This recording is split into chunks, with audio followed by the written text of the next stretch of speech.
Hello, everyone. Welcome back to the Healing Words podcast. Our guest today is Stephanie Stevens. Stephanie is a life coach, end of life doula, and Reiki practitioner who is passionate about helping people navigate major life transitions, maximize their quality of life, and create lasting legacies. A former finance and human resources professional, Stephanie earned her coaching, doula, and Reiki certifications and founded Live Loud Life Coaching after 20 years of unfulfilling corporate work combined with a series of personal tragedies that caused her to reevaluate her life's work and answer the call to service. In addition to one on one coaching, Stephanie is the facilitator of several grief support groups and the author of two books, the Live Loud Life Journal and In the Mourning, Finding Meaning in Grieving. Welcome, Stephanie. Thank you for stopping in today.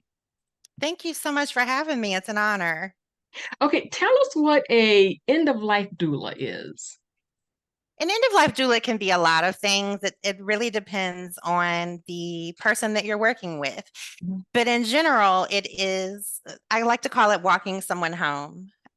You are with someone who has just received a terminal diagnosis, and you're working with them to do the practical things like get their paperwork in order and all of that sort of thing. But the bulk of the work is really the spiritual, emotional piece of it, helping them to make peace with their lives, helping them to kind of tie up any unfinished business, facilitating conversations between them and their family about whatever is outstanding, helping them to understand what their last months, days, however long they have left, what that might look like. Mhm. Giving them as much autonomy as possible in what that looks like and who they're around and where they are. I spend a lot of time working on legacy projects, Mm. simple things like scrapbooks or writing letters, things like that. And then in their final days, if they choose for me to be present, I am present. And that can be just holding their hand or reading to them. It can also be, facilitating that transition through Reiki and energy healing and different things like that. So it really just depends. Each doula client relationship is just Mhm. as unique as each person. Okay. Now I can see how towards the end that would be very beneficial, very helpful, very needful. But do you get any resistance at the beginning? Yes, sometimes the client's family has asked me to come, and this is not necessarily something that the client is on board with. Mhm. And so they are resistant at times in the beginning. They may not necessarily want to talk. You really have to work on building that relationship and kind of selling them on the value of your presence. Um, a lot of times people are kind of in denial, and they don't want to hear the word death and final days. They don't want to talk about those things. So in those cases, I just meet them where they are. We'll talk about what you want to talk about. And I kind of pivot and work with the family more about, their grieving process and what to expect and all of that. Okay. And you're also a certified life coach, Live Loud. What does Live Loud mean to you? Live loud for me means to live authentically. I spent a lot of time in my life shrinking, being as small as possible, afraid to sing or dance or talk or anything. And I don't mean live loud in a literal way. I mean to live as you are without any fear, without any reservation, as authentically and intentionally as possible. Okay. So that fear that prevented you from living loud, where did that come from and how did it show up in your life? So I had a pretty traumatic childhood. Um, I My mom was abusive. My dad was distracted. And so I learned at a very young age that in order to stay safe, I needed to be quiet. I needed to Mm. be seen and not heard. My physical safety depended on that. And because that's how I grew up, when I became an adult, that dynamic felt very familiar to me. And so I found myself in an abusive relationship. And it was the same thing. My safety very much depended on me being small and compliant, being anticipating someone else's needs and going above and beyond to make sure I was meeting those and never even questioning what my own needs were. And I got to a point, it's some point in that relationship where the only wish that I had was to live loud. I felt like I was suffocating. I felt like I had a muzzle on and I couldn't speak. And I had all these dreams and all these things I wanted to do. And I just was this shell of myself. And I just wanted to fully inhabit my body, so to speak, and inhabit my being and just be that without worrying about whether or not I was going to be safe to do that.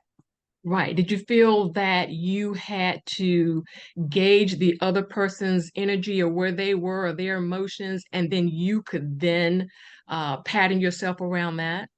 Absolutely. For Mhm. most of my life, everything that I did was patterned around how someone else was feeling, how I thought they might, receive whatever it was I said or did. There was very little that I did that did not take into account how someone else was going to receive it. Mm, mm. Did you have situations where the person that you were partnered with, where you felt that they were jealous of you or they were insecure, that perhaps they Mm, could see your light? that's a wonderful question. Absolutely. Though I only realized that in hindsight. I did not see that at the time. At the time, because those relationships are so much about power and control, and it's about Hmm. stripping the person that's being abused of their power and control. I didn't I didn't see that about myself. Hmm. My self-esteem, my sense of self had been completely stripped. And honestly, it was fairly non-existent to begin with because of the way I grew up. Hmm.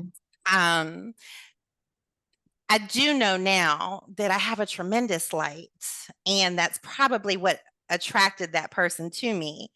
Um, but a lot of times people who are attracted to light can't, it's almost like they're blinded by it and they have to subdue it in some way. And so that's what was happening for me. It was it was like he was drawn to my light, but then he couldn't handle the light. And so he had to squash He it. had to dim it. Yes. Yeah. Exactly. I noticed that in hindsight. You don't notice it when it's going on. No, Right. no, You notice not it at in all. hindsight. Okay. Right. Okay. Okay. So you have written that this work that you do was birthed in a very challenging and trying time in your life. Could you describe that for us?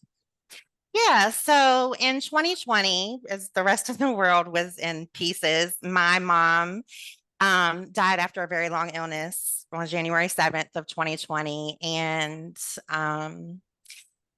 I mentioned she was abusive. And so my entire relationship with her was very complicated. And we weren't really on the best of terms when she died. And I carried a lot of regret about that. And so I was kind of dealing with that. And right as in her last few months and in her, especially the last several days, as I was dealing more and more with her, the abuse in my relationship peaked because, he just couldn't deal with the fact that I was directing my attention elsewhere. And so I was dealing with all of that. And it became, I got to a point where I just kind of checked out. I disassociated. I was not present. For Mhm. my own sanity, my psyche was just like, we can't be here. Um, and then unexpectedly, 5 months after my mom died, he died in a car accident. And so fast forward, we're now in August of 2020. And I was just broken. Mm. I was really reeling in grief from the people that I had lost, but then also not quite sure how to feel about them. There were a lot of complicated feelings. And I was beginning to realize all of the abuse and trauma that I had endured. It was like it was safe for me to check back in. And I was now present to what kind of felt like this disaster area of a life. I had lost these major figures in my life, which gave me a bit of freedom, but also just completely gutted me.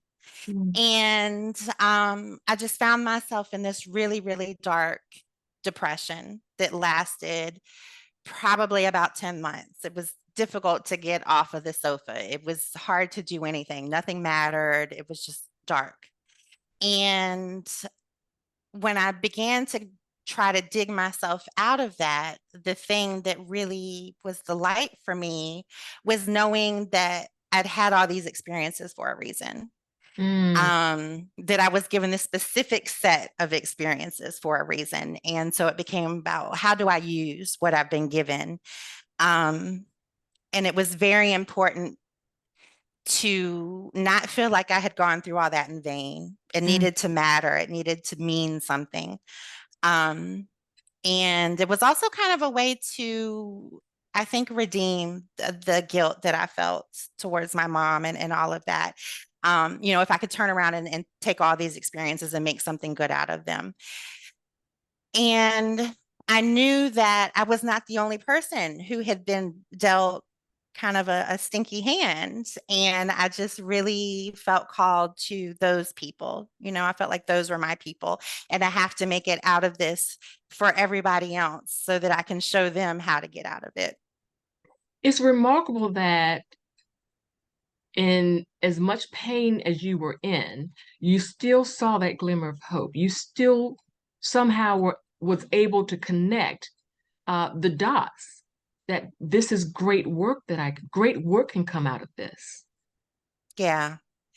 And I can't really say what showed me that light or where that came from other than God and my daughter. There Mm. were times in life where I just really wanted to sit down in the middle of life and be like, I'm done. I can't do this anymore. I can't take another step. Mm. But I have a now 18-year-old, and that just wasn't an option. Right. It's just I'm all she has.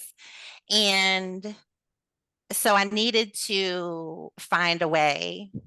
And I guess I was just kind of like grasping at anything. Mhm. Um, yeah, and I've always felt a calling on my life. And I think maybe it took me being in this really, really dark place to figure out what that was. Mhm. Mhm. Yeah. So let's talk about grief support groups. Grief in general, or do you find that in our community, grief is kind of just swept under the rug? It's treated a certain way that isn't healthy. Do you bump up against that? Very often, which is why I started the support Mhm. groups. Because I found in my own grief that people are very uncomfortable with it. People want you to get over it and Mhm. move on. They don't know what to say, and they just kind of everybody's around at the funeral and maybe the first couple of weeks after that. And then everybody gets back to their life. And that's about the time that the grief really, really hits. Mm. When you're trying to get back to your life and your life is completely different now. And we don't have the language, we don't have the understanding for grief. We don't, a lot of people don't even like to use the word die. Mm. They want to dress it up with passed away, which I actually like. Mm. But people are they just don't like the language. It makes everyone uncomfortable, even though this is something that every single one of us is going to experience. Mhm. Very few people are comfortable. It takes a certain type of person to sit with someone in their pain and not try to fix it, you Right. know? Um, and so that's what led me to create the groups because I understood what it was like to be in that pain and to need someone who can just kind of sit there and bear it with you. Mhm. And I as I began looking for people to, kind of shoulder my pain with me, I came up short. There weren't very many support groups, and they're just, like I said, there's not people who are equipped to do that. And so I felt like I was in a position to be able to provide that for other people. Hmm. Hmm. And I'm wondering if some of the trouble is they don't understand that there are two sides of grief. Yes, someone has died. You're grieving what you've lost, but you're also grieving what might have happened had that person not died. Yes, absolutely. Secondary losses, Yeah. which is one of the topics that I bring up in my grief groups, because it's not just the person that you lost. It's like a domino effect of all of these other losses that occur. For some people, it's their financial stability. They lost the Mhm. person who was the breadwinner or who helped them, carry that burden. Um, Sometimes it's the matriarch of the family, the person who held everything together and carried on the traditions and things like that. But a lot of times it is the future plans, Right. the things that you plan to do, or, so a lot of my grief lately with my mom has been that she didn't get to see my daughter graduate. And Mm. my daughter's now in college, and I would love to talk to my mom about how she navigated life when I went to college, because I'm now, as an empty nester, kind of like, okay, what do I do now? And it would have been great to talk to her about that. It's the milestones and things. With my partner, when he died, there was a lot of grief about, he our relationship wasn't supposed to end that way. He was supposed to get better, and we Hmm. were supposed to, all of those things. And so it's all the hopes and dreams that I had for the future died with Hmm. them. Hmm. Hmm.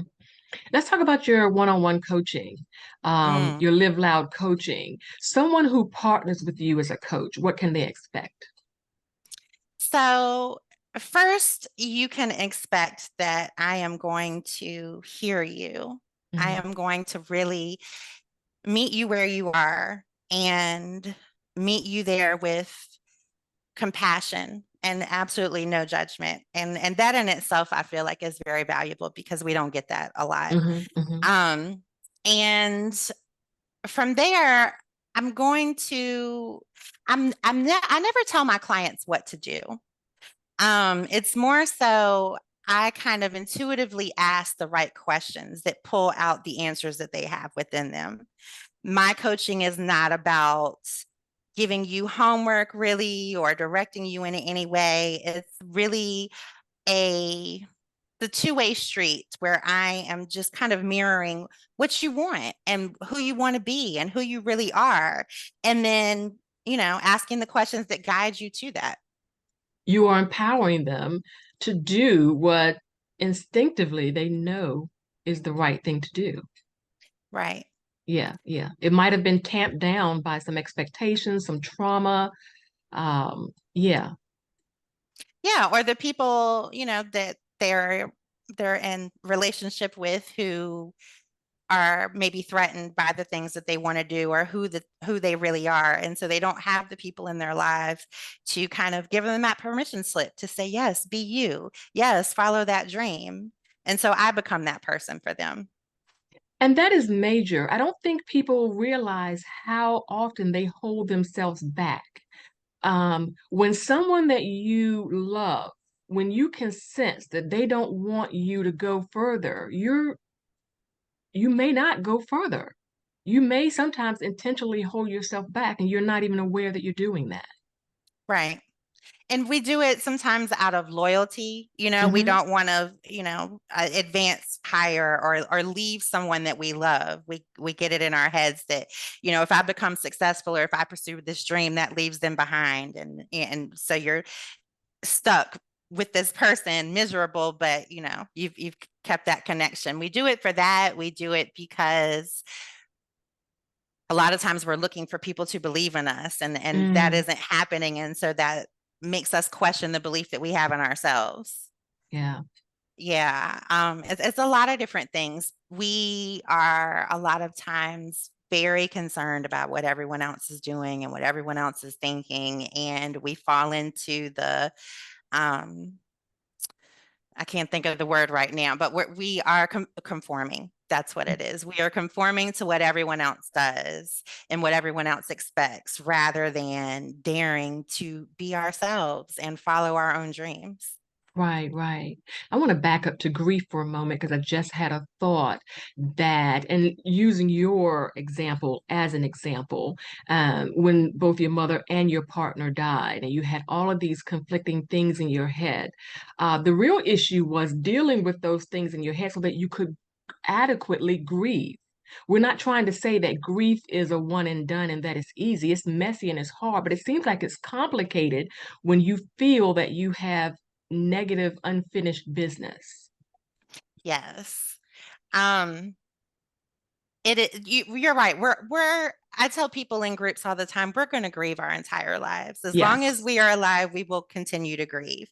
It isn't always as hard Hmm. as it is in the beginning, but you will always go through that process. But yes, in my case, there was a lot of unfinished business. There was a lot of why. There were a lot of conversations that I wish that I had had an opportunity to have with them before they left. Hmm. Just things I wanted to know. And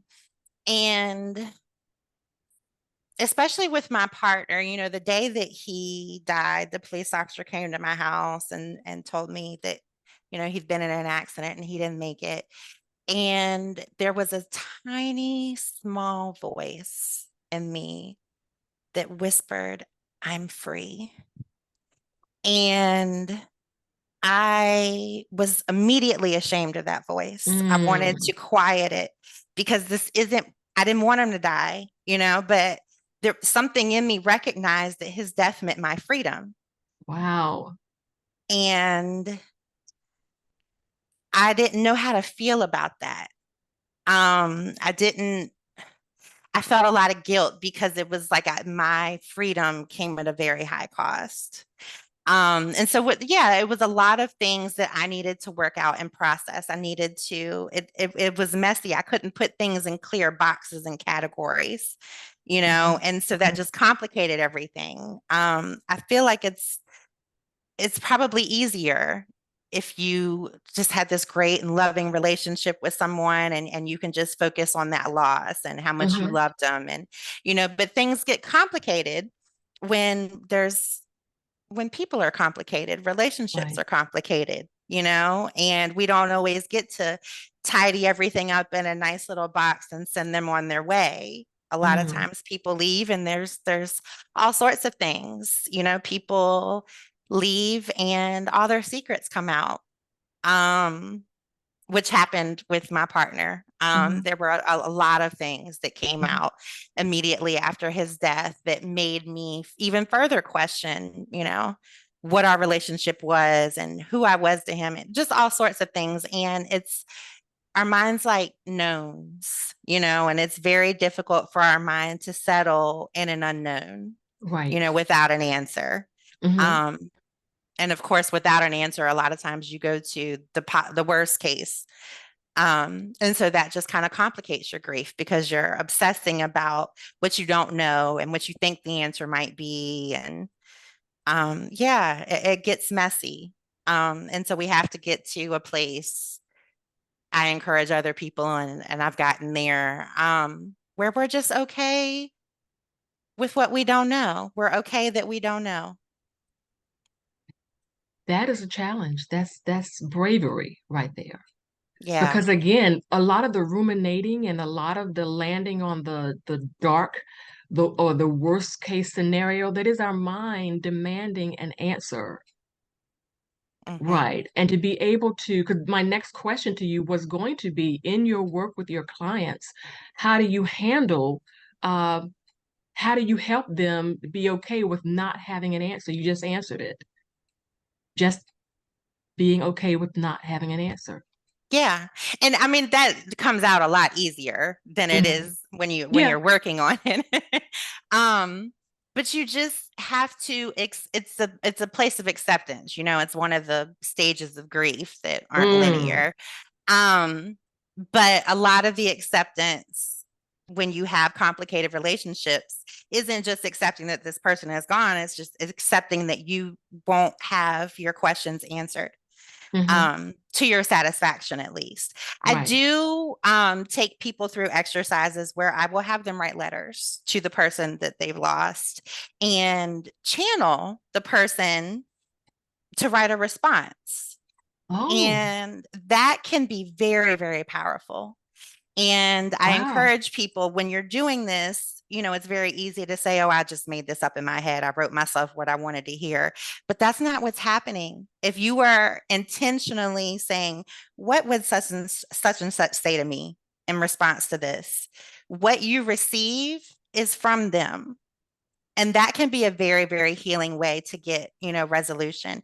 But if you're stuck on the fact that you can't have a physical conversation with them with their answers and whatever, you're not going to get to that place. You Right. have to just kind of let go and accept that this is how you can communicate. This Hmm. is, these are the answers that you can get. And Hmm. the rest of it, you just have to let it be what it is. If I may ask, what answer did you get back when you did that? So I did this with both my mother and my partner, but the most profound was with my partner. And the thing that I wanted to know was, why did you treat me this way? Mm. And why was I not enough for you? Because it came out after he died that he had had all these other relationships and all of that. So those were my biggest questions.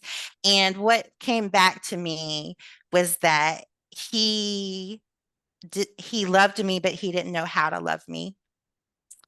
And that he didn't love himself enough to receive my love. So he was always looking for love in all of these different places. It was like trying to accumulate love to fill this Mm. bottomless void that he had, that it was never about me, that it was always him, that I was as good as I could have been, in Mm. my human flawness, but that he had issues that were beyond me to solve. And he also told me that from where he is now, that he can love me in the way that I always deserved. And I'm sure that resonated in you. The truth of that resonated in you. It did. It immediately felt right. It Hmm. felt like this makes sense. And I knew, even though I'm writing this in my hand, I kind of felt his presence around me as I was writing it. I knew that it was from him. And so Hmm. that really gave me a lot of closure. Wonderful. Absolutely wonderful. So, Miss Stephanie, live loud. What does your life look like now that you're living loud? Oh, I am 100% myself. I am who I am in every setting around any group of people. I used to, because, I was anticipating what everybody else needed, right? So who Mhm. I was would tweak a little bit depending on who I was around and where I was or what I was doing. And I am, if you ask 5 different people from 5 different areas of my life to describe me today, they would all describe me the same. I dance and sing in the car, and I don't care who watches me. And that used to be something that I would be terrified to do. Your song comes on and you just want to Mhm. bop your head and dance. And I can remember a time where that would happen maybe at a stoplight. And Mhm. I would be just like, my body would be tingling with all of this unreleased energy that I just wanted to dance and sing. And I would not do it because I was terrified that somebody would see me and laugh and judge or whatever. Mhm. I have a ball in the car all by myself, and I don't care who watches. I live a life that I love. I do work that matters to me. I feel like I am living on purpose, living in my purpose. Um, and those were things 5 years ago that did not exist for me at all. Mm. Mm. I want to back up a bit. You left a corporate job to do this I did. because it was stressing you out. It was unfulfilling. Where did that strength come from? I don't know that it was so much strength as it was, I didn't have the strength to continue doing it. Oh, okay. Like most people, I think, don't necessarily want to go to work, but they get Hmm. up and do it because, they've got bills and Hmm. whatever. And I got to a point where I just couldn't do it anymore. I Hmm. didn't have it in me to go into the office and, put a smile on my face and pretend to care about any of that anymore. It wasn't there. So it felt like the only option that I had really was to go do something meaningful. Hmm. Um, I didn't have the stomach anymore for a life that didn't have any meaning in it. Okay. And you're helping your clients with that. Yes. Your clients benefit Some from of that. them are right. And some of them are fine where they are, but Hmm. there are others who are really, really ready to make a change. And that is not an easy thing to do. It's very scary. You're stepping into a lot of unknowns and, what if this doesn't work and how am I going to pay my bills and all of that. And one of the things that I focus on in my coaching a lot is spirituality, Hmm. whatever that looks like for the person that I'm working with, but really, really relying on your faith. And I Hmm. feel like if you are following your intuition, which is, the voice, your God-given voice, if you're following that, it's never going to steer you wrong, So whatever you need to sustain as you follow your intuition will come to you. Hmm. And that has certainly been the case for me. I don't tell people that I left my job lightly. It was a Hmm. very difficult road. I had moments where I'm like, I don't know how I'm going to pay this bill or that bill, and every single thing that I needed came to me right when I needed it. Wow. Everything. So, and the more that continued to happen, it just kind of reinforced, okay, it's going to be okay. I can continue because I got my grocery money or I got this bill money or, you know what I mean? So Hmm. I Hmm. can keep going. And I've just really, really learned to rely on faith. And that's not necessarily an easy sell for some people. Um, but I guarantee that it works. It really does work. Excellent. Excellent. What are you working on now? Any projects in the work? Another book? I am. I'm working on a book on abuse cycles.